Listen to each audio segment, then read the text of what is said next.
Hello friends, welcome to our channel mathematics success. यहाँ पर हम लोग आज फिर से एक मॉडल पेपर डिस्कस करने वाले हैं। इससे पहले हमने 3 मॉडल पेपर ऑलरेडी डिस्कस कर लिए हैं। पूरे 100 क्वेश्चन है उसमें। अगर आपने वो वीडियो नहीं देखे हैं तो जा करके फटाफट देख लीजिए। हमने प्लेलिस्ट भी बना दी है, चाहे आप बीए के हों, चाहे बीएससी के हों, चाहे बीकॉम के हों, किसी भी ईयर के हों, कोई दिक्कत नहीं है। फर्स्ट ईयर वालों के तो पेपर नहीं हो रहे, सेकेंड ईयर, थर्ड ईयर, किसी भी ईयर से हो तो आप उसे बिल्कुल आराम से देख सकते हैं। आप वहाँ पे आराम से पासिंग मार्क्स तो ले ही आएंगे, क्योंकि ये पेपर केवल क्वालिफाइंग ही है। ठीक है, तो जिनको बिल्कुल जीके नहीं आती तो वो भी ये पेपर देख करके अंदाज़ा लगा सकते हैं कि कैसा किस टाइप का पूछा जाता है। तो यहाँ पे हमारा पहला क्वेश्चन है, रतौंधी रोग किस विटामिन की कमी से होता है। आज हम लोग बिल्कुल डिटेल में डिस्कशन करेंगे, आपको बिल्कुल अच्छे से समझ में आने वाला है, इसलिए बिल्कुल कंसंट्रेट होकर बैठ जाइए। तो रतौंधी रोग किस रोग की कमी से होता है?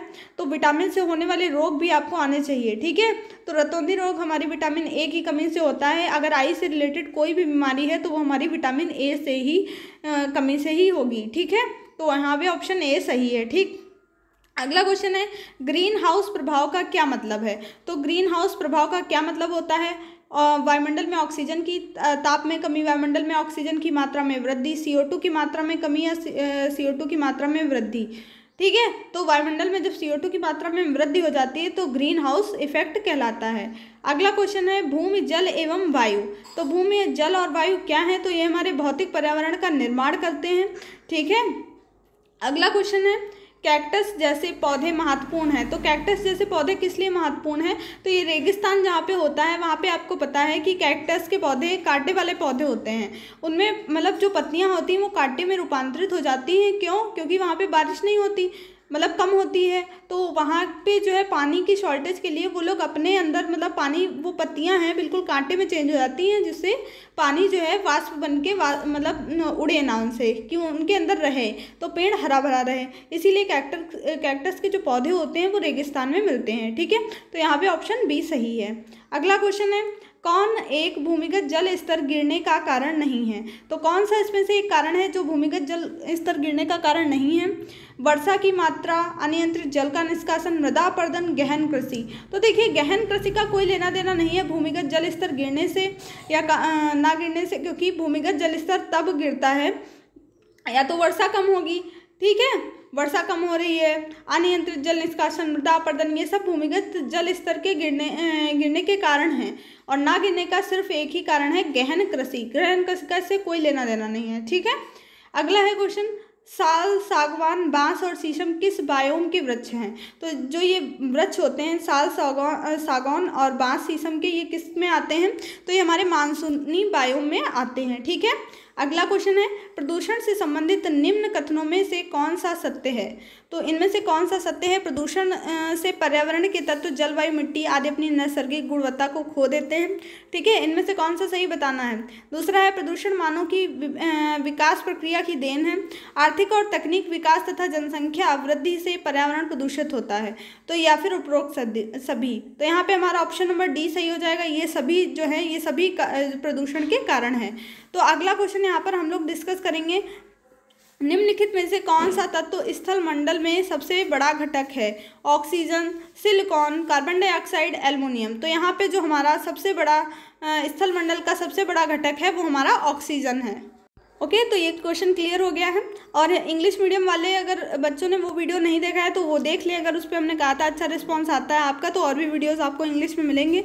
तो ज़्यादा से ज़्यादा लोगों को आप लोग शेयर करेंगे। सभी के सभी वीडियोस, हिंदी मीडियम वाले हों या इंग्लिश मीडियम वाले, सभी लोग चैनल को अगर सब्सक्राइब नहीं किए हैं तो वो भी सब्सक्राइब कर लेंगे और बेल आइकन को दबा लीजिएगा, साथ में लाइक जरूर कर दीजिएगा। ठीक है, तो अगला क्वेश्चन है, भारत का सबसे पुराना NGO आधारित संरक्षण अनुसंधान कौन है। तो विज्ञान एवं पर्यावरण, बॉम्बे नेचुरल हिस्ट्री सोसाइटी, पक्षी विज्ञान या फिर पक्षी विज्ञान और प्राकृतिक इतिहास, कोयम्बटूर सलीम अली केंद्र, भारतीय वनस्पति सर्वेक्षण। तो यहाँ पे क्वेश्चन था हमारा कि कौन सा सबसे पुराना है। तो ये जो बॉम्बे नेचुरल हिस्ट्री सोसाइटी है, ठीक है, इसको BNHS भी कहा जाता है। ठीक है, ऐसे BNHS, ठीक है, मुंबई, ये भी लिखा आ जाए तो यही है सबसे पुराना। ठीक है, बाकी भी सब हैं लेकिन जो सबसे पुराना है वो यही है। अगला क्वेश्चन है हमारा, सलीम अली के इस क्षेत्र से रिलेटेड है। तो आपको इससे पहले भी ये क्वेश्चन मिल चुका है, पर्यावरण से ये रिलेटेड है। ठीक है, अगला क्वेश्चन है, रेड डेटा बुक किन खतरों से में स्थित प्राणियों की लिस्ट है? तो ये जानवर है, पेड़ है, फुंगी है या सभी है, या केवल एक दो इसमें से आपको चूज़ करना है। तो ये जो तीनों हैं, इन तीनों के से जो है रिलेटेड ये रेड डेटा बुक जारी करता है। ये संकटग्रस्त जीवों के बारे में जानकारी को जारी करता है। ठीक है, तो उन जीवों की प्रजातियों की सूची है जो खतरे में होती हैं, और हर रेड डेटा बुक में जानवर या वृक्ष अथवा फुंगी की लिस्ट होती है जो खतरे में होती है। ठीक है, यही बताया जो संकटग्रस्त है, मतलब अब विलुप्त होने की कगार पर है, उनके लिए ये है। अगला क्वेश्चन हमारा है, जैव विविधता हॉटस्पॉट के रूप में घोषित होने के लक्षण क्या हैं? जैव विविधता हॉटस्पॉट के रूप में कब घोषित होंगे, क्या हो? तो इस क्षेत्र में कम से कम 0.5% या विनाशकारी पौधे की 1500 प्रजातियों को स्थानिक प्रजातियों के रूप में होना चाहिए, या फिर इन क्षेत्रों में अपनी प्राथमिक वनस्पति का कम से कम 70% हो। तो इन दोनों में से कौन सा सही है, क्या दोनों सही है, ये आपको बताना है। देखिए, भागेंगे नहीं, वीडियो में क्वेश्चंस बड़े हो सकते हैं, लेकिन आपके लिए मतलब एग्ज़ाम के लिए बहुत ही ज़्यादा इंपॉर्टेंट है, इसीलिए सारे, और आपके मतलब सिलेबस से है, ये नहीं कि सिलेबस के बाहर के क्वेश्चंस हैं। ठीक है, तो यहाँ पे ऑप्शन ये दोनों सही हैं। ठीक है, अगला क्वेश्चन है, निम्नलिखित में से कौन सा प्रोटोकॉल उसके मुद्दे से सही संबंधित नहीं है? तो यहाँ पे पहला दिया हुआ है 1987 का मॉन्ट्रियल प्रोटोकॉल ओजोन क्षयकारी पदार्थ से रिलेटेड है क्या? आपको बताना है कि कौन सा गलत है। ठीक है, 1979 का जो बोन सम्मेलन हुआ, क्या वो प्रवासी प्रजाति संरक्षण से रिलेटेड है? या 1989 का बासल सम्मेलन ट्रांस बाउंड्री आंदोलन, पारगमन, हैंडलिंग और रहने वाले संशोधित जीवों के उपयोग का विनिमय से रिलेटेड है? या फिर 1998 का रॉटरडैम सम्मेलन कुछ खतरनाक रसायन और कीटनाशकों के अंतर्राष्ट्रीय व्यापार से में सहमति से रिलेटेड है? तो कौन सा ऑप्शन यहाँ पे हमारा बिल्कुल सही हो जाएगा? तो यहाँ पे ऑप्शन सी बिल्कुल सही है। ये जो 1989 का बासल सम्मेलन है, ये जो है यहाँ पे दिया हुआ था ट्रांस बाउंड्री आंदोलन, पारगमन में रहने वाले जीवों उपयोगी का विनिमय, तो ये जो है बिल्कुल सही है, ऑप्शन सी हमारा। ठीक है, ये जो है खतरनाक अपशिष्टों और उनसे निपटने के संक्रमण सीमा आंदोलनों के नियंत्रण पर बेसल कन्वेंशन, जिसे आमतौर पर बेसल कन्वेंशन के रूप में जाना जाता है, एक अंतर्राष्ट्रीय संधि है जो राष्ट्रों के बीच खतरनाक कचरे के आंदोलन को कम करने के लिए डिज़ाइन किया गया है और विशेष रूप से खतरनाक हस्तांतरण को रोकने के लिए शुरू किया गया था। ठीक है, तो जो सही थे उन्हें भी आप याद कर सकते हैं, जिससे आप वहाँ पे गलत को आसानी से पहचान सकेंगे। ठीक है, ये PDF आपको टेलीग्राम पे मिल जाएगी, आप आराम से वहाँ से पढ़ सकेंगे, और ये PDF कल तक आपको टेलीग्राम पे आएगी, आज तो नहीं, क्योंकि मेरे पास जब टाइम होगा तो तुरंत थोड़ा टाइम लगता है, इस वजह से PDF आ जाएगी। लेकिन उससे पहले आप वीडियो ज़रूर देखेंगे और वीडियो को ज़्यादा से ज़्यादा शेयर भी करेंगे, क्योंकि वीडियो देखने से बिल्कुल आपकी मेमोरी में फिट होती जाएंगी। आप एक PDF पढ़ने में, 100 क्वेश्चन पढ़ने में कम से कम आधा घंटा लगाओगे, और अगर वीडियो अच्छे तरीके से देख लिया ना तो बिल्कुल दोबारा पढ़ने की ज़रूरत भी नहीं पड़ेगी। बहुत सारी ट्रिक्स हमने डिस्कस की हुई हैं ऑलरेडी, तो यहीं यूट्यूब पे ही, तो आप चाहें तो वहाँ से भी देख सकते हैं। ठीक है, तो फिर हम अगला क्वेश्चन देखते हैं। पश्चिमी घाट पारिस्थितिकी विशेषज्ञ पैनल के अध्यक्ष कौन हैं? तो R.K. पचौरी, वंदना शिवा, या फिर माधव गाडगिल, प्रदीप कृष्णन। तो कौन सा ऑप्शन यहाँ पे बिल्कुल सही है, आप लोग बताइए। पश्चिमी घाट पारिस्थितिकी विशेषज्ञ पैनल के अध्यक्ष, तो यहाँ पे जो हमारा राइट आंसर है माधव गाडगिल, ये बिल्कुल सही है। ठीक है, और इन्हीं के नाम पर इसे गाडगिल समिति भी कहा जाता है। अगला क्वेश्चन है, शेर की पूंछ वाला मकाक किस वन्य जीव रिजर्व में पाया जाता है? ठीक है, तो बताना नीलगिरी, देहांग, दिबांग, नोक्रेक, या इनमें से कोई नहीं। तो कौन सा ऑप्शन बिल्कुल सही है, बताइए। तो ऑप्शन ए बिल्कुल राइट है, नीलगिरी शेर की पूंछ वाला मकाक पश्चिमी घाटों में पाया जाता है, या नीलगिरी की पहाड़ी में पाया जाता है, यह एक दुर्लभ प्रजाति है। ठीक है, अगर कोई भी कंफ्यूजन हो तो तुरंत एक बार गूगल पे डालिएगा और बिल्कुल फुल डिटेल में उसके बारे में जान लीजिएगा। और क्योंकि मतलब बहुत सारे लोग जो EVS मतलब साइंस बैकग्राउंड से हैं, तो उन्हें समझ में चीज़ें नहीं आती हैं जल्दी, टाइम लगता है थोड़ा सा, मुझे भी लगा, क्योंकि मतलब साइंस बैकग्राउंड वाले बच्चे बिल्कुल अजीब, अरे ये क्या है, मैं कैसे पढ़ूँ, या कुछ है ना। तो लेकिन मतलब बिल्कुल भी डरने की ज़रूरत नहीं है। जो बच्चे ये वीडियो पहली बार देख रहे होंगे, मतलब इससे पहले वाले नहीं देखेंगे, वो तो डर के भाग जाएंगे कि हाय इतना कठिन पेपर आएगा, इस टाइप से क्वेश्चन आएंगे। तो इसमें बड़े बड़े क्वेश्चन इसलिए लिए हैं ताकि इस टाइप के भी अगर क्वेश्चन हो तो आप वहाँ पर आसानी से कर पाएँ। और ये कोई आपके सिलेबस के बाहर का नहीं है, सब आपके सिलेबस का ही है। ठीक है, तो बिल्कुल डरना नहीं है, आराम से आप पढ़िए, बिल्कुल आप आसानी से वहाँ पे कर पाएंगे। जो अगला क्वेश्चन है, भारतीय जलीय निकायों में एक परेशानी घास के रूप में प्रदूषण निकलने के लिए एक जलीय पौधे को अमेरिका से पेश किया गया, इसका नाम क्या है? तो नागफनी है, एगिओल्प्स है, जलकुंभी है, पिस्टिया है।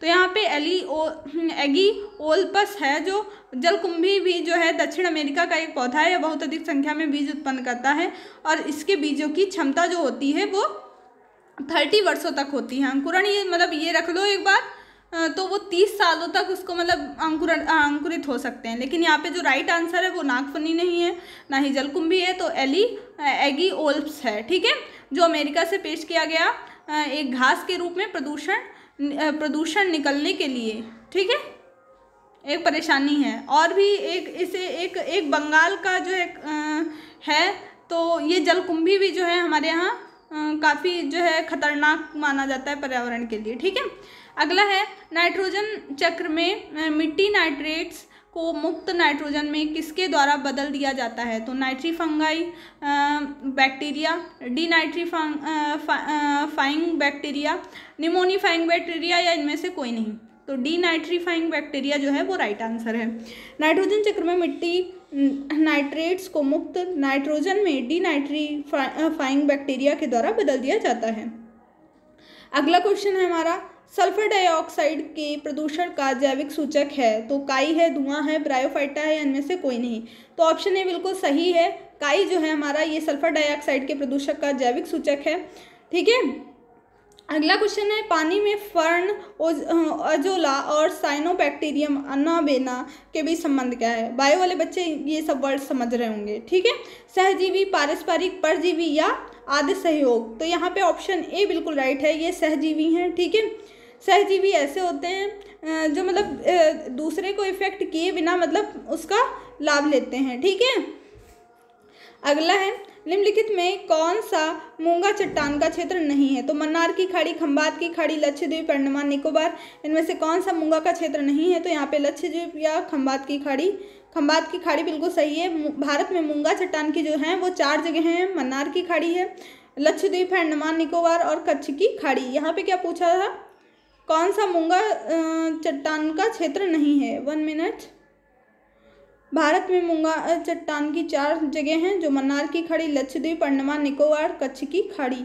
तो यहाँ पे कच्छ की खाड़ी, जो खंबात की खाड़ी है ये नहीं है। ठीक है, कच्छ की होती, मन्नार की है, अंडमान निकोबार द्वीप समूह और लक्षद्वीप सभी जगह होती है। ठीक है, तो आप याद रखेंगे खंबात नहीं है, क्या है? मन्नार की खाड़ी है। ठीक है, और कच्छ की खाड़ी है। अगला है, विश्व का सर्वाधिक प्रति व्यक्ति कार्बन डाइऑक्साइड उत्सर्जक क्या है? तो कतर है, संयुक्त राज्य अमेरिका है, चीन है, भारत है। तो यहाँ पे जो ऑप्शन है वो हमारा ए बिल्कुल सही है। यहाँ पे कतर जो है वो हमारा विश्व का सर्वाधिक प्रति व्यक्ति कार्बन डाइऑक्साइड उत्सर्जक है। ठीक है, यहाँ पे कुल मिलाकर सबसे बड़ा कार्बन डाइऑक्साइड उत्सर्जक चीन है, लेकिन अगर पूछा जाए कि सर्वाधिक प्रति व्यक्ति, तो प्रति व्यक्ति में आप कतर लगाएंगे, लेकिन अगर सबसे ज़्यादा दुनिया का पूछेगा तो चीन लगाएंगे। ठीक है, अगला क्वेश्चन है, कौन सी ग्रीन हाउस गैस नहीं है? Methane, nitrous oxide, sulphur hexafluoride, carbon monoxide. और जल्दी ही हम लोग मतलब मैथ का 3rd ईयर का भी कोर्स स्टार्ट करेंगे पेपर होने के बाद। तो जो लोग भी 3rd ईयर के हैं, 3rd ईयर के स्टूडेंट्स, वो मैथ और फिजिक्स वगैरह हमारे चैनल से पढ़ सकते हैं। तो आप लोग ज़्यादा से ज़्यादा वीडियो को शेयर करेंगे सभी लोगों के साथ, ताकि और भी लोग हमसे जुड़े और हम लोग जल्दी ही लाइव आके आप लोगों से इंटरेक्ट हों और आपके साथ में मतलब आगे के क्वेश्चंस भी मतलब जो भी फिज़िक्स, केमिस्ट्री जो भी होगा वो सब डिस्कस किया जाएगा। और मतलब आपको भी जो बताना हो बताइएगा, मतलब सजेशंस दे सकते हैं ना। अगला क्वेश्चन हम लोग लेते हैं, ये तो हो गया, ग्रीन हाउस गैस नहीं है। तो कौन सी ग्रीन हाउस गैस नहीं? ग्रीन हाउस गैस से रिलेटेड हमने बहुत सारे क्वेश्चंस ऑलरेडी डिस्कस किए हुए हैं। Methane, nitrous oxide, sulphur hexafluoride या कार्बन मोनोऑक्साइड। तो यहाँ पे ऑप्शन डी बिल्कुल सही है, जो कार्बन मोनोऑक्साइड है ये हमारी जो है क्या है, ग्रीन हाउस गैस नहीं है। बताइए कौन सा सही है, ये हम आपके लिए छोड़ रहे हैं। यहाँ पे जो ऑप्शन लिखा है ज़रूरी नहीं सही हो। ठीक है, कार्बन मोनोऑक्साइड जो है एक बड़ा प्रदूषक है, लेकिन ग्रीन हाउस गैस नहीं है। ठीक, समझ में आ गया होगा। और आप बताएंगे कि लाफिंग गैस कौन सी गैस होती है, ये आप हमें कमेंट बॉक्स में बताएंगे, ठीक है। पता होगा ना, अगर साइंस पढ़ी होगी तो ज़रूर पता होगा, नहीं पढ़ी है तब भी कोई टेंशन लेने की ज़रूरत नहीं है, क्योंकि ये आपके पेपर में नहीं पूछा जाएगा, ठीक है। वो तो मैंने मजाक में पूछ लिया ऐसे ही। निम्नलिखित में से कौन सा कथन गलत है, तो कौन सा गलत है। फोटोकेमिकल धुंध में हमेशा ओजोन होता है। कार्बन मोनोऑक्साइड का जहरीला प्रभाव ऑक्सीजन की तुलना में हीमोग्लोबिन के लिए अधिक से अधिक आकर्षक है। लीड ऑटोमोबाइल निकास का सबसे खतरनाक धातु प्रदूषक है, या इनमें से कोई नहीं। तो जो है यहाँ पे कोई भी कथन गलत नहीं है, जो भी कथन दिए हुए हैं वे बिल्कुल सही दिए हुए हैं। फोटोकेमिकल धुंध में हमेशा ओजोन होता है, ठीक है। कार्बन मोनोऑक्साइड का जहरीला प्रभाव ऑक्सीजन की तुलना में हीमोग्लोबिन के लिए अधिक से अधिक आकर्षक है, ये सब सही है। लीड ऑटोमोबाइल निकास का सबसे खतरनाक धातु प्रदूषक है, ठीक है। लीड नहीं होगा यहाँ पे, लेड होगा, ठीक है, लेड पीबी, ठीक है, शीशा। अगला इकोलॉजी शब्द किसने सबसे पहले दिया, तो ये हमने आपको ऑलरेडी डिस्कस किया हुआ है, बताइए। अर्नेस्ट हैकल, ऑथर टांसले, एजी टांसले ने दिया है या अर्नेस्ट हैकल ने दिया है, इन्हीं दोनों में से हैं। अब इतनी छूट दे दी तो बताइए। एक इको सिस्टम है, एक इकोलॉजी है, तो जो इकोलॉजी है वो हमारे दिया है अर्नेस्ट हैकल ने, और जो इको सिस्टम है वो हमारा एजी टांसले ने दिया है, ठीक है। ये आप बिल्कुल अच्छे से समझ गए होंगे। 1866 में ये वर्ड दिया गया अर्नेस्ट हैकल के द्वारा। अगला क्वेश्चन है, इकोटोन में जो प्रजातियां प्रचुर मात्रा में पाई जाती हैं क्या कहलाती हैं, तो ये जो है ये एज प्रजातियां कहलाती हैं, ठीक है। अगला क्वेश्चन है, साइबेरियन सारस किस नेशनल पार्क में आता है, तो साइबेरियन जो सारस है वो किस नेशनल पार्क में आएगा। Keoladeo Manas national park, Dudhwa national park, Jim Corbett, तो ये हमारा केवलादेव नेशनल पार्क में आएगा, ठीक है। साइबेरियन सारस एक खतरे की प्रजाति है, यह भारत में केवलादेव नेशनल पार्क में आती है। केवलादेव नेशनल पार्क राजस्थान में है और इसका क्षेत्रफल 28.73 वर्ग किलोमीटर है और इसकी स्थापना 1982 में हुई। यह यूनेस्को द्वारा विश्व धरोहर घोषित किया गया, ठीक है। अगला है, चट्टानों में चट्टानें कितने प्रकार की होती हैं, जो चट्टानें होती हैं वो 3 प्रकार की होती हैं। आग्नेय चट्टानें और अवसादी और रूपांतरित चट्टानें, ठीक। आग्नेय जो होती हैं ये ज्वालामुखी वगैरह के लावे जो लावा हो निकलता है वो ठंडा होता है, वही बनता है, ठीक है। अवसादी चट्टानें जो जीवित जीवाश्म वगैरह से बनती हैं, और रूपांतरित जैसे संगमरमर, ठीक है। संगमरमर जो है वो रूपांतरित है या कायांतरित भी बोल सकते हैं, ठीक है। आगे का क्वेश्चन है, भारत में सबसे ज़्यादा टाइगर रिजर्व किस प्रदेश में है। महाराष्ट्र, पश्चिम बंगाल, उत्तर प्रदेश या मध्य प्रदेश, तो ऑप्शन डी बिल्कुल सही है, मध्य प्रदेश में है। और आपको ये भी बता दें कि मध्य प्रदेश में जो सबसे ज़्यादा वन क्षेत्र है वो भी मध्य प्रदेश में ही है। अर्थ आवर किसके द्वारा मनाया जाता है। यूनेस्को, WWF, संयुक्त राष्ट्र संघ, IUCN, तो यहाँ पे WWF मतलब वर्ल्ड वाइल्ड लाइफ फंड के द्वारा ये मनाया जाता है। अगला है, ये इसके 5 मिलियन समर्थक हैं और 100 देशों में फैला हुआ है, ठीक है। अगला है, राष्ट्रीय हरित प्राधिकरण के पहले अध्यक्ष कौन थे, तो यहाँ पे पहले अध्यक्ष थे हमारे जस्टिस लोकेश्वर सिंह थे, ठीक है। NGT या राष्ट्रीय हरित प्राधिकरण के, ठीक है, इसकी स्थापना 2010 में हुई थी। हाइड्रोपोनिक्स किससे रिलेटेड है। पौधे की बहुत सी संस्कृति, जल संरक्षण, पर्यावरण संरक्षण, सब्जी के अध्ययन से, तो यहाँ पे ऑप्शन ए बिल्कुल राइट है। पौधे की बहुत सी संस्कृतियाँ मतलब प्रजातियों से रिलेटेड है, ठीक है। अगला है, जवाई के जंगल किस प्रदेश में है, तो जवाई के जंगल किस प्रदेश में है बताइए। ऑप्शन है राजस्थान, उत्तर प्रदेश, मध्य प्रदेश या बिहार, तो यहाँ पे ऑप्शन ए बिल्कुल राइट है, राजस्थान में है, ठीक है। ये पाली जिले में है राजस्थान के, कंजर्वेशन रिजर्व स्टेटस मिला हुआ है इनको। अगला है, क्या जलवायु परिवर्तन पर एक्शन प्लान हिस्सा नहीं है, कौन सा नहीं है। राष्ट्रीय जल मिशन, प्रदूषण नियंत्रण के लिए राष्ट्रीय मिशन, सतत कृषि के लिए राष्ट्रीय मिशन या सतत आवास के लिए राष्ट्रीय मिशन, तो यहाँ पे ऑप्शन जो बी है, प्रदूषण नियंत्रण के लिए राष्ट्रीय मिशन, ये बिल्कुल सही हो जाएगा। अगला क्वेश्चन है हमारा, ग्रीन इकोनॉमी किससे के नेतृत्व में है, तो ग्रीन इकोनॉमी जो है United Nation Environment Programme, European Union या IUCN के बारे में हम पहले भी डिस्कस मतलब करे थे एक बिल्कुल सेपरेट वीडियो में। IUCN एंड जो है और UNO, इन सब के बारे में हमने डिस्कस किया था कि मतलब क्या है, इनका मुख्यालय कहाँ है, इंपॉर्टेंट है थोड़ा सा। रेड डेटा बुक क्या होता है, ठीक है।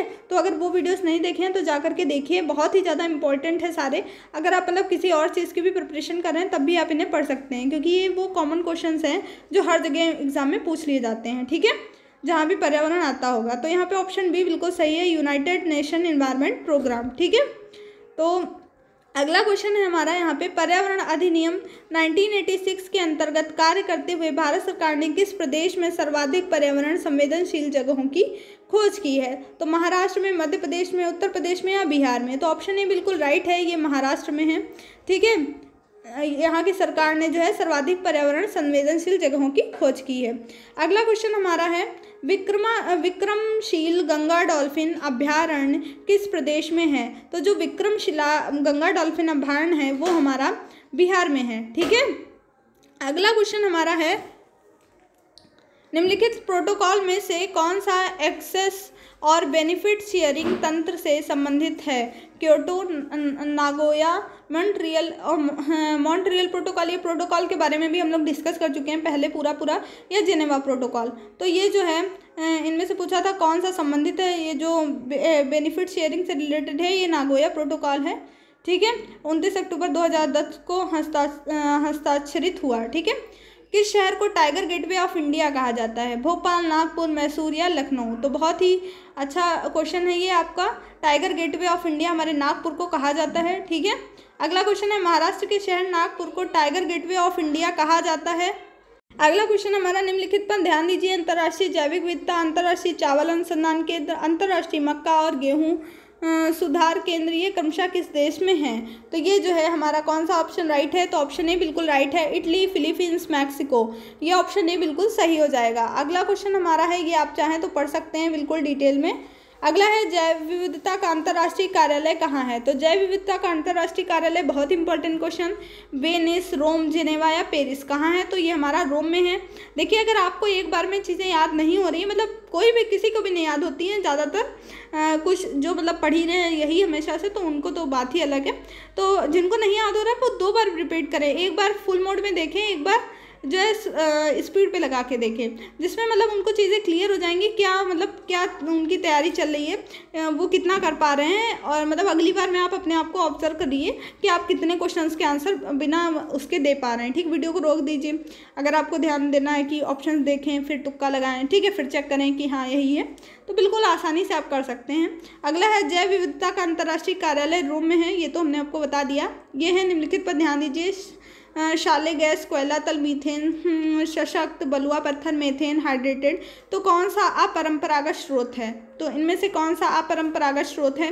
तो आपको पता है परंपरागत स्रोत वो होते हैं जो मतलब हमारे ख़त्म नहीं होंगे, या हमने नवीकरणीय और अनवीकरणीय के बारे में पढ़ा था, ऐसे ही परंपरागत और अपरंपरागत स्रोत होते हैं। तो इसमें जो ऑप्शन होगा वो हमारा सभी जो है सही हो जाएगा। इनमें से कोई भी जो है प्रकृति के जो हैं, बाकी सभी हैं। ठीक है, कोयला, बलुआ पत्थर ये सब कहाँ से मिलते हैं? खदानों से मिलते हैं।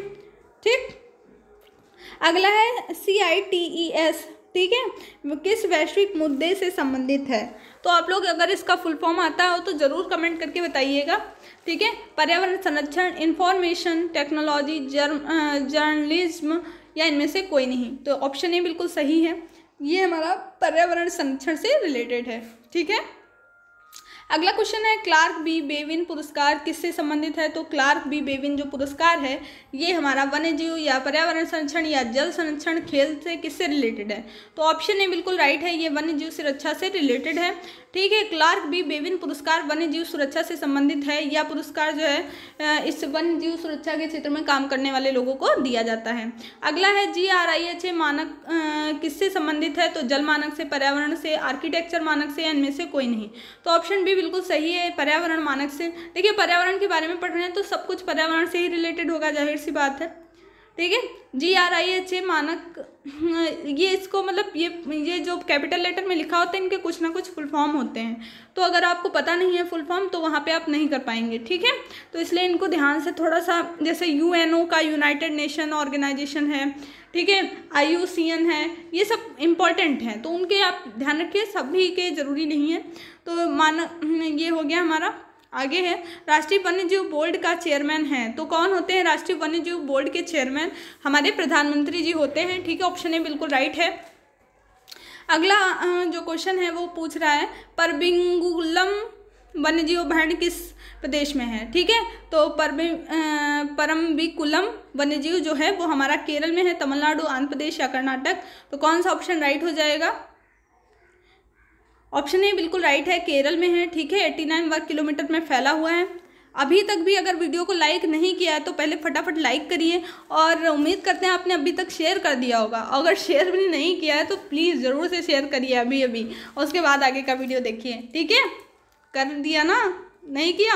हम वेट कर लेते हैं आपका आने का। कर दिया होगा अब तक। अगला देखते हैं, निम्नलिखित में से कौन सी संधि या प्रोटोकॉल अंटार्कटिका में खनन पर रोक लगाता है? तो अंटार्कटिका में जो खनन पर रोक लगाता है, इससे पहले भी ये क्वेश्चन हम डिस्कस कर चुके हैं।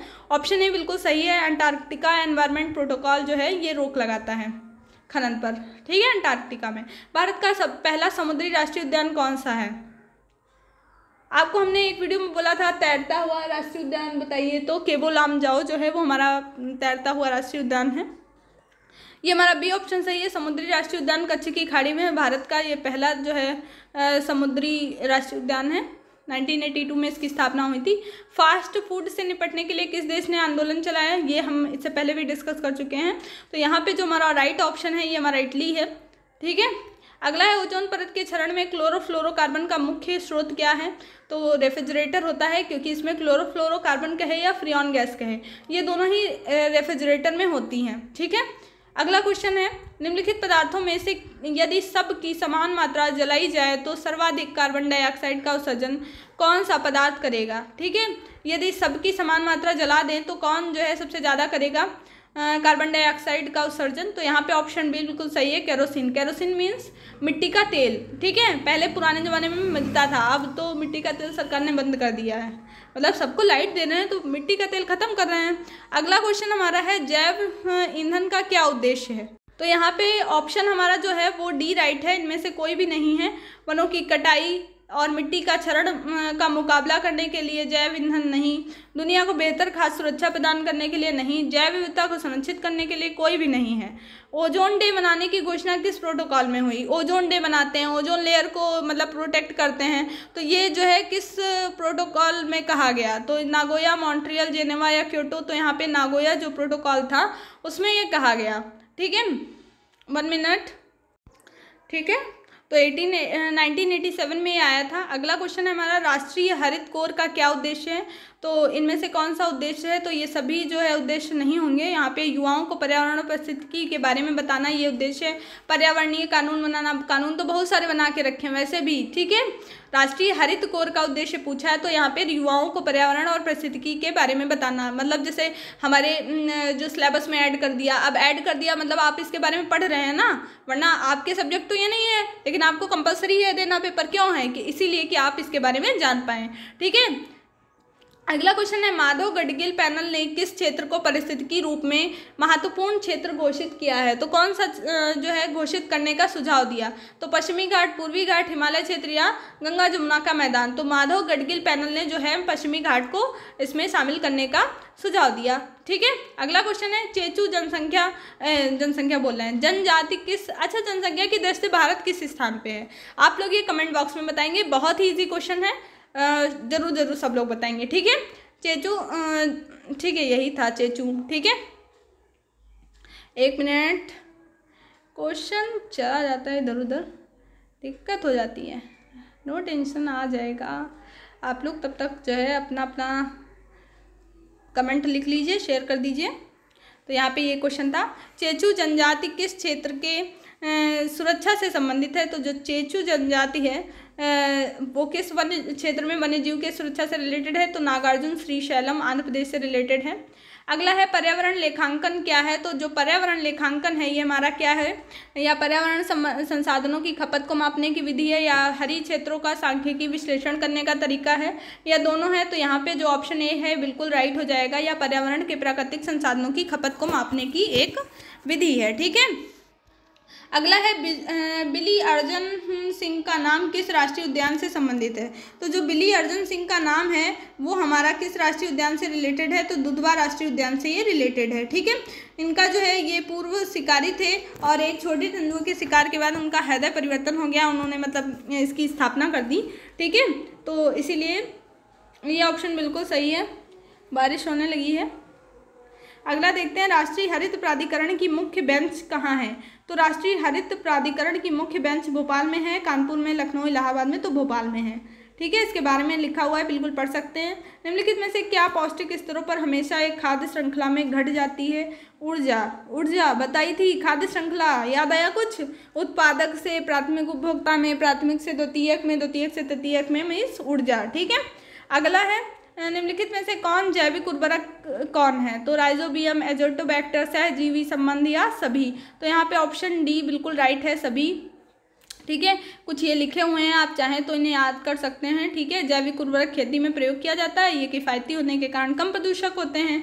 ठीक है, ये सब जो है ये सब जैव उर्वरक के नाम ही दिए हुए हैं। जैविक खेती के फायदे क्या हैं? अच्छा, किफ़ायती होती है, बिल्कुल सही है। नहीं सही है? सही है, कम समय लगता है, कम मजदूर भी लगते हैं। ऑप्शन डी बिल्कुल राइट, कम समय लगता है। एक मिनट, जो हमारी ये जैविक खेती होती है कम प्रदूषक होती है। ठीक है, मतलब किफ़ायती तो होती है, कम प्रदूषक होगी, कम किफ़ायती होगी, लेकिन कम मजदूर की ज़रूरत नहीं पड़ेगी। भाई काम तो उतना ही है, भाई काम की तो कमी नहीं हुई, तो मजदूर तो उतने ही लगेंगे और समय भी उतना ही लगेगा। जितने आप मजदूर लगा लेंगे उतना कम टाइम लगेगा। ठीक है, अगला क्वेश्चन है, किफ़ायती और कम प्रदूषक होती है, बिल्कुल सही है। ठीक है, इसमें रासायनिक उत्पाद नहीं होते। मोबाइल फ़ोन से उत्पन्न ई कचरे को कौन सा तत्व होता है? तो मोबाइल फ़ोन से उत्पन्न ई कचरा होता है, उसमें कौन सा तत्व होता है? तो कॉपर, जिंक, आयरन या लेड? तो कॉपर होता है। ठीक है, अगला है हमारा, पर्यावरण संरक्षण आंदोलन में सहायक पुस्तक साइलेंट स्प्रिंग के लेखक कौन है? ये इंपॉर्टेंट है। पर्यावरण संरक्षण आंदोलन से संबंधित जो पुस्तक लिखी गई साइलेंट स्प्रिंग, इसके लेखक कौन है?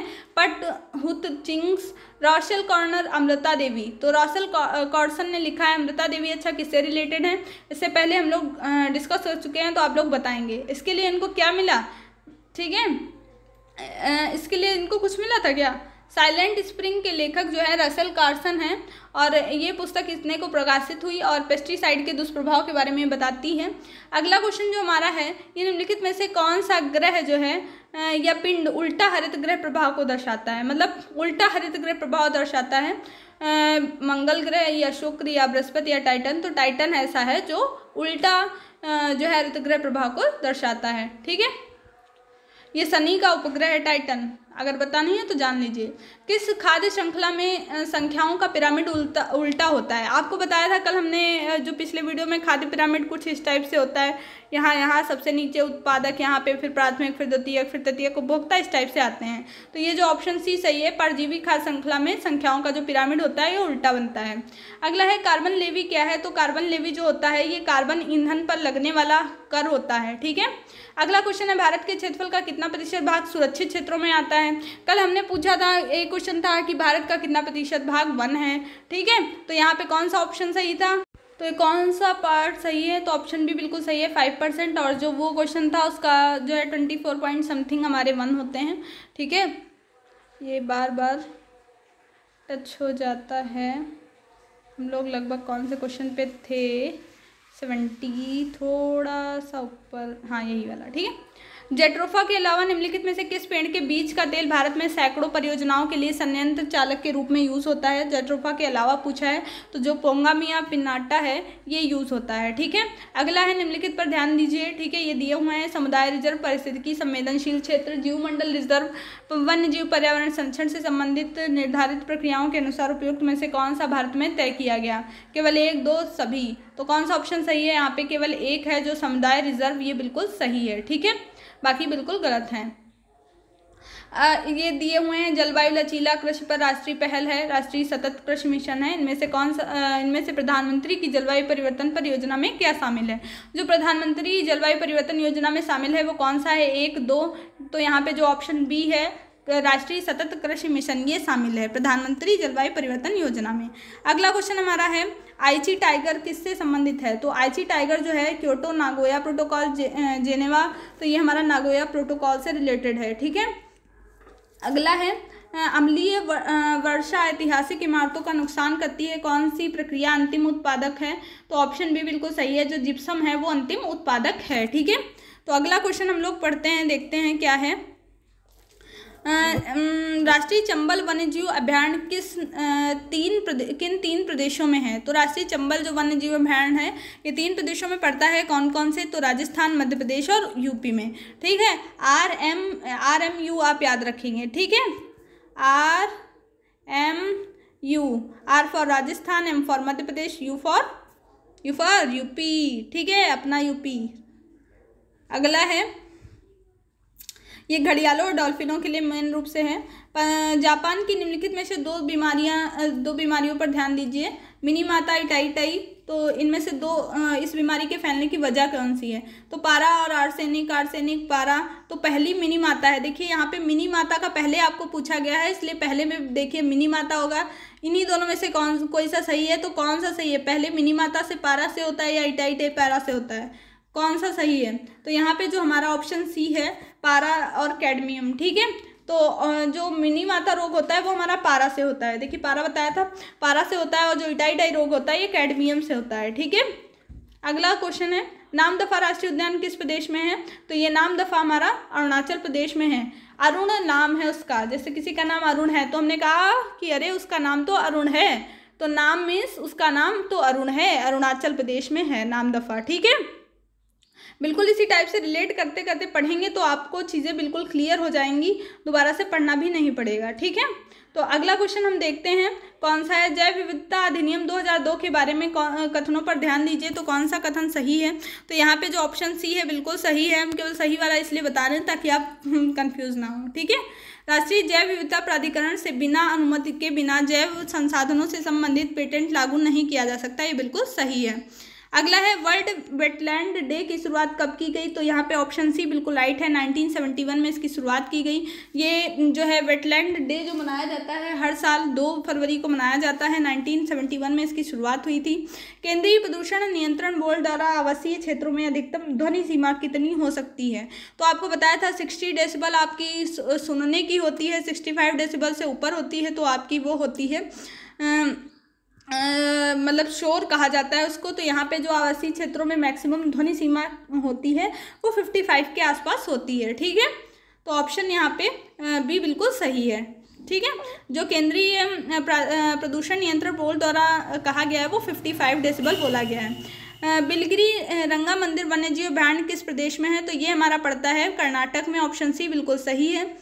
ठीक है, इसकी स्थापना जो हुई थी 1974 में हुई थी। इनमें से कौन सी निम्नलिखित में से कौन सी संख्याओं के पारिस्थितिकी पिरामिड केंद्र में व्यापक हैं? तो ग्रासलैंड, तालाबी, परजीवी या वन। तो यहाँ पे वन पारिस्थितिकी तंत्र जो है ये पिरामिड केंद्र में जो है व्याप्त हैं। अगला क्वेश्चन है हमारा, निम्नलिखित कथनों पर ध्यान दीजिए, ये भी कथन है। ठीक है, तो वन्यजीव क्षेत्र रिजर्व और प्रोटेक्टेड क्षेत्रों में मनुष्यों का हस्तक्षेप लिविंग लेबोरेटरी कहा जाता है। वन्यजीव रिजर्व में किसी भी अनुसंधान की परमिशन नहीं है, तो कौन सा सही है ये पूछा है? तो ऑप्शन ए बिल्कुल सही है। यहाँ पे देख लीजिए, ये जो होता है इसको हस्तक्षेप, मनुष्य के हस्तक्षेप को लिविंग लेबोरेटरी कहा जाता है। ठीक है, और जो दूसरा ऑप्शन था वन्यजीव रिजर्व में किसी भी अनुसंधान की परमिशन नहीं है, तो अगर आप परमिशन लेते हैं तो शायद जाने दिया जाता होगा। ठीक है, शासन का आदेश लेकर, जिससे कि पशुओं को क्षति ना हो। अगला है, विश्व का पहला ओजोन परत संरक्षण के लिए सम्मेलन कहाँ हुआ? तो जो पहला ओजोन परत संरक्षण हुआ था ये हमारा वियना में हुआ था। ठीक है, ऑप्शन बी जो है बिल्कुल सही है, वियना ऑस्ट्रिया। ठीक है, ऑस्ट्रिया की राजधानी है वियना, देखिए यहाँ पे लिखा हुआ भी है। अगला है, किस जंगल में 1932 में भारत की पहली बाघों की जनगणना हुई? तो पहली बाघ की जो जनगणना है वो कहाँ हुई? बाघ जहाँ मिलते होंगे वहीं होगी, तो ये पलामू जो है यहाँ पे हुई। आप लोग बताएंगे पलामू है कहाँ पे पड़ता है ये। ठीक है, अगला है, पिट्टी पक्षी अभयारण्य कहाँ है? पिट्टी पक्षी अभयारण्य जो है तमिलनाडु, केरल, अंडमान निकोबार। कुछ नाम तो ऐसे होते हैं जिन्हें हम नाम से ही पहचान लेते हैं कि ये इस जगह के तो होंगे नहीं। ठीक है, तो इसी टाइप से ये लक्षद्वीप का है। ठीक है, अगला है, विश्व जल दिवस कब मनाया जाता है? हमने आपको इसकी बहुत ही शानदार ट्रिक बताई हुई थी कि गौरैया वन में जल। गौरैया 20 मार्च, वन से 21 मार्च और जल से 22 मार्च। तो यहाँ पे ऑप्शन बी बिल्कुल राइट है, गौरैया वन में जल। वन दिवस पूछताछ, वानिकी दिवस, तो आप बताते 21। ठीक है, अगला क्वेश्चन है हमारा, साइलेंट वैली नेशनल पार्क कहाँ है? तो साइलेंट वैली जो नेशनल पार्क है ये हमारा पड़ता है केरल में। देखिए वीडियो को आप सभी लोग शेयर करेंगे ताकि मुझे भी मोटिवेशन मिले और मैं आपके लिए आगे भी अच्छे अच्छे वीडियोस लाते रहें हम।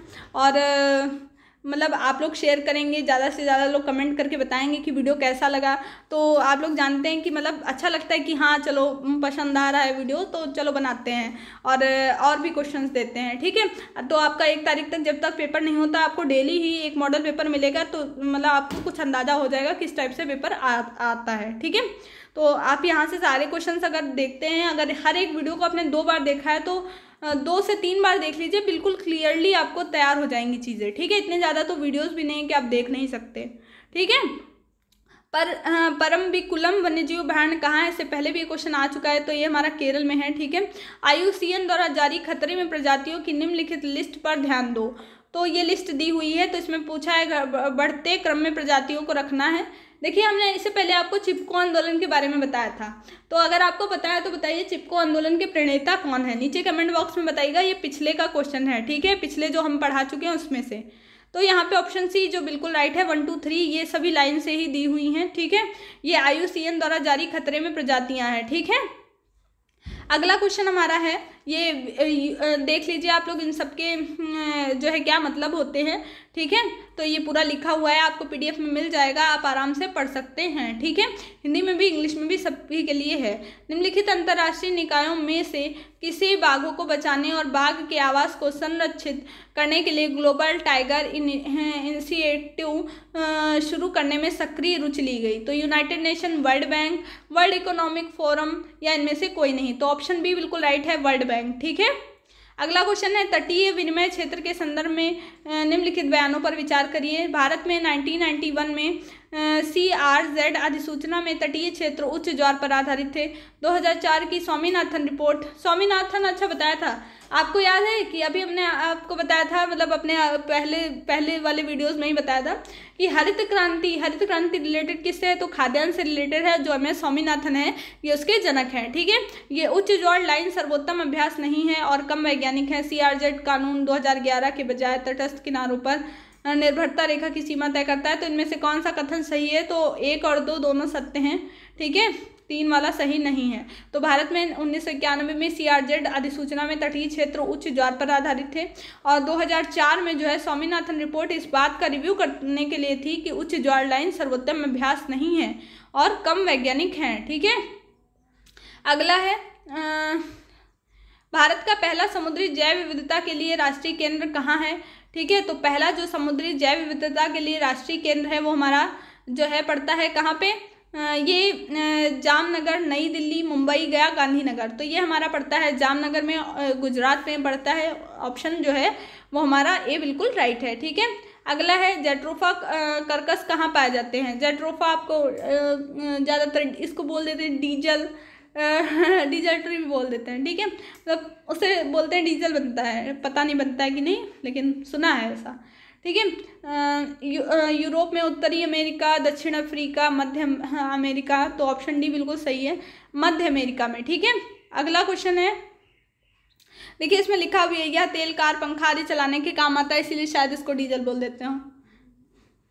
अगला क्वेश्चन है, महेश रंगराजन समिति ने किस उद्देश्य के लिए वन्य जीव अधिनियम में सुधार की सिफारिश की, तो एलिफेंटा रिजर्व के लिए, राष्ट्रीय हाथी संरक्षण के लिए, संशोधित अधिनियम प्रावधानों के तहत हाथी कॉरिडोर की स्थापना के लिए, या सभी, तो ऑप्शन बी बिल्कुल सही है, राष्ट्रीय हाथी संरक्षण प्राधिकरण NECA स्थापित करने के लिए जो है इन्होंने सिफारिश की थी।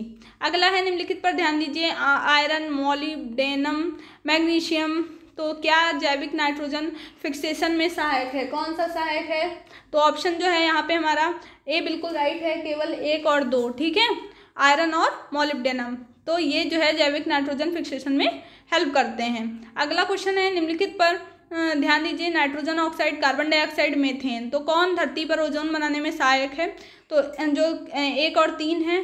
ठीक है, नाइट्रोजन ऑक्साइड और मीथेन ये जो है ओजोन बनाने में हेल्प करता है। कैसे, नाइट्रोजन ऑक्साइड, मीथेन का फॉर्मूला क्या होता है, मीथेन धरती पर ओजोन बनाती है, ओजोन परत आकाश में तो पृथ्वी तक पराबैंगनी किरणें पहुंचाने से रोकती है, जबकि धरती पर उपस्थित ओजोन परत एक प्रदूषक है। ठीक है, ओजोन परत नहीं होगी यहाँ पे, ओजोन गैस होगी। ठीक है, आप ओजोन गैस यहाँ पे समझ लीजिएगा। ठीक है, अगला है, आर्गन पृथ्वी पर पाई जाने वाली तीसरी सबसे बड़ी गैस है, यह किस समस्थानिक के विघटन से बनता है? तो जो आर्गन है आपको पता है ये AK40 से बनता है, ठीक है जी। यह 0.93% पाई जाती है और जो सबसे ज़्यादा हमारे एटमॉस्फेयर में मिलती है वो नाइट्रोजन मिलती है, ठीक है। K40 के विघटन से ये हमको मिलती है आर्गन। किस प्रदेश में विश्व धरोहर में शामिल टाइगर रिजर्व है? तो असम में है, हिमाचल प्रदेश में है, उत्तराखंड में है या उत्तर प्रदेश में है? तो ऑप्शन ए बिल्कुल राइट है, असम में है।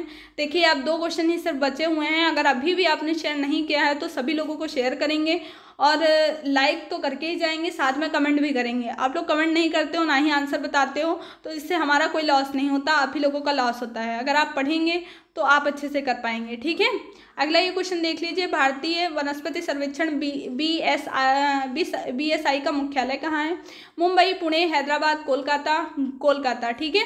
उम्मीद करते हैं सभी लोग जो है कमेंट करके बताएंगे, क्योंकि सभी बच्चे जो मेरे चैनल पे देख रहे हैं पढ़ने वाले हैं, है ना, तो इसीलिए। निम्नलिखित कथनों पर ध्यान दीजिए, NTCA एक वैधानिक निकाय है, संशोधन के बाद इनमें से कौन सा सही है? तो इनमें से ऑप्शन सी दोनों जो दिए हुए हैं ये दोनों ही सही हैं।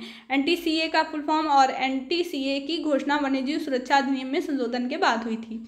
अगला क्वेश्चन है, कॉमेंग एलिफेंटा रिजर्व और देवमाली एलिफेंटा रिजर्व किस प्रदेश में है? तो ये हमारे अरुणाचल प्रदेश में पड़ते हैं और यहाँ पे हमारा पूरा जो है ख़त्म होता है मॉडल पेपर। उम्मीद करते हैं आपको मॉडल पेपर पसंद आया होगा, थोड़ा सा हटके था जो मतलब इससे पहले वीडियोस आए उनसे, तो आप लोगों को मतलब थोड़ा सा जो भी हार्ड भी बोल सकते हैं कि थोड़ा थ्योरी वाले क्वेश्चन ज़्यादा थे, तो मतलब डरना नहीं है वहाँ पे कि हाँ ये क्वेश्चन आएगा, तो छोटे भी आएंगे बड़े भी आएंगे। अब सब क्वेश्चन तो सब नहीं कर सकते ना भाई, जो पढ़ेगा वो करके आएगा, इसलिए तो कुछ क्वेश्चंस तो होने चाहिए हार्ड।